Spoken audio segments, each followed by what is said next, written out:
Imagine you're 62, retired, and your monthly grocery money comes from a stock your father swore by. A Dividend Aristocrat. 25 plus years of raising its payout. Then one Tuesday you open your account and the dividend's been slashed, the share price is cratered, and the income you built your life around just evaporated. That actually happened to thousands of people. 5 times over. I know what you're thinking, because I thought it too. Aristocrats are the safe ones. That's the whole point. So let me answer the doubts running through your head right now, one at a time, using 5 household names that burned their most loyal shareholders. First question. Doesn't a long streak of raises prove the company is bulletproof? No, it proves people stopped paying attention. A long streak doesn't make a company invincible, it just makes the eventual cut hurt more because everyone trusted the streak instead of watching the business. And when an aristocrat finally cuts, you get hit twice at once. Your income drops, and the share price usually craters right alongside it. Take General Electric. For decades, GE was the bluest blue chip in America, the stock your parents owned and never questioned, as permanent as the lights it helped power.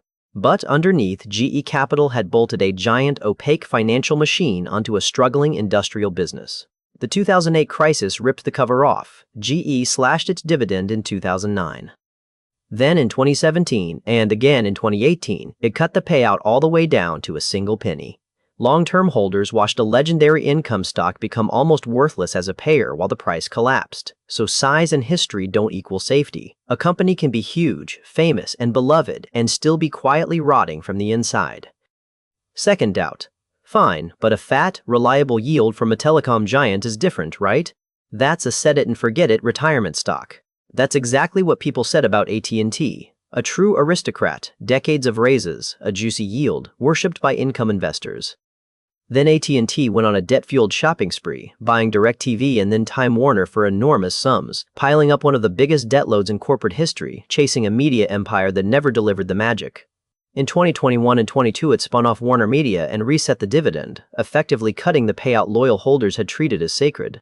Decades of aristocrat status, gone. So when a stable company borrows heavily to buy its way into a flashy new business, watch out. That fat dividend can quietly become the first thing they sacrifice. Here's a question I love, because it feels airtight. What about defensive industries? People always need medicine. A drug maker's dividend has to be rock solid. Picture early 2009. Pfizer, a pharma giant with a long, proud history of paying shareholders, the kind of defensive reputation drug companies wear like armor. Then Pfizer announced a massive $68 billion deal to buy Wyeth, right in the teeth of the crisis.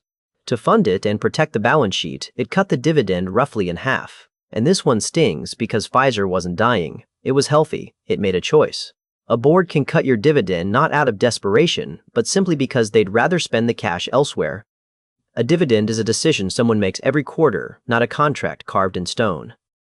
Quick gut check before the next two. Look down at your own portfolio in your head right now. How many stocks do you hold mainly because the name feels safe? Hold that thought. Fourth objection. Okay, but a too-big-to-fail bank? The government won't let those die. Bank of America was a dividend darling before 2008, a giant paying a generous, growing payout, and income investors loaded up trusting it was untouchable. Then the system nearly imploded. BofA swallowed Countrywide and Merrill Lynch, inheriting a mountain of toxic assets. As losses exploded and bailout money arrived, the bank gutted its dividend down to mere pennies a share. And the cruelest part, regulators then wouldn't let big banks raise dividends much for years until they proved they were healthy. So even after the panic passed, that lost income didn't bounce back. Recovery took ages. Banks make money borrowing and lending, which means a bad enough storm can wreck them fast, and when a whole sector is fragile, no single name in it is truly safe.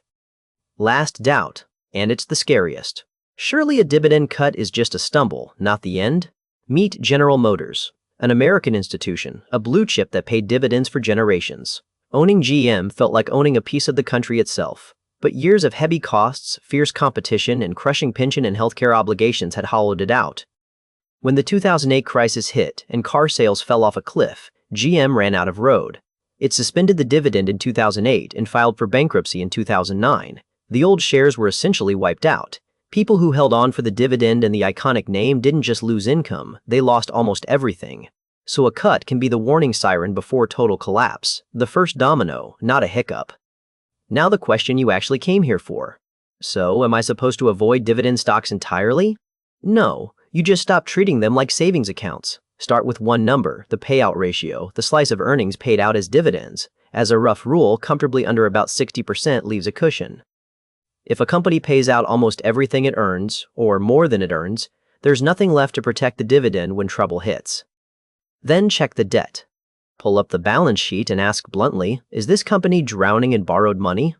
Heavy debt was the quiet killer behind several names today, and debt payments always get priority over your dividend. Next, respect the yield. If a stock suddenly sports a yield way above its peers, don't celebrate, get suspicious. Because an unusually juicy yield is often the market screaming that a cut is coming, not a free gift. And finally, diversify like your future depends on it, because it does. No single stock should be able to wreck your income. Spread across many payers, or a broad dividend fund, and one company's disaster becomes a dent instead of a catastrophe. This week, make it real. Open your portfolio, write down every stock you own mainly for its dividend, and be honest about how much of your income leans on one or two names. Then give each a 5-minute checkup. Look up the payout ratio, glance at the debt, compare the yield to similar companies. And if one holding is too big a chunk of your income, you don't have to panic sell. Just start steering new money elsewhere so nothing can ever burn you again. And give yourself permission for this. You're allowed to question a stock everyone calls safe. Being skeptical of a beloved blue chip doesn't make you paranoid, it makes you sharp. The crowd trusted GE, AT&T, Pfizer, Bank of America, and GM, and the crowd got burned. A dividend is a decision, never a promise. Here's what I want you to do before you click away. Think of one person in your life who owns a safe stock they never question. A parent, a coworker, a friend coasting on a fat yield. Tag them or send them this video because a 5-minute checkup might save them a brutal year. Then tell me in the comments, have you ever been burned by a dividend cut, or are you holding one of these 5 right now? Drop the ticker. If this changed how you look at your own portfolio, hit like and subscribe, and I'll help you dodge the next fallen aristocrat before it falls.